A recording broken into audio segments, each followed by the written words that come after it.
Mga boss, pang floor varnish ba ang hanap ninyo? Pues panoorin po ninyo ito mga boss nang makita ninyo kung ano po ang gamit ko dito.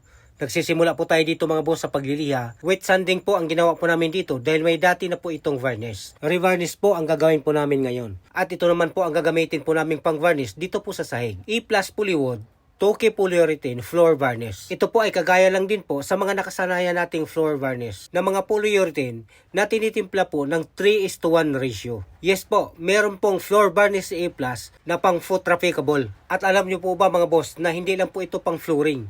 Maganda rin ito gamitin para po sa mga furnitures po natin. Sa ating mga construction project, kagaya po ng mga pinto, mga cabinet, mga moldings, mga kama, upuan, o kahit ano, basta po kahoy. Pwede po na ito po ang gamitin natin. Ito po ay super kintab dahil gloss po ang gamitin po namin. Make sure lang po na haluin po natin ng mabuti at least 2 to 3 minutes. At para mas maganda po talaga ang resulta mga boss, hintayin po muna ang at least 5 minuto bago po natin i-apply. Nang sa ganun, mawala yung mga bubble sa lata bago po natin ipahid. Para walang bula kapag ipinahid na po natin. Hindi po kailangan mga boss na pakapalan po natin kaagad kapag nagpahid po tayo dahil magdodoble pa naman tayo.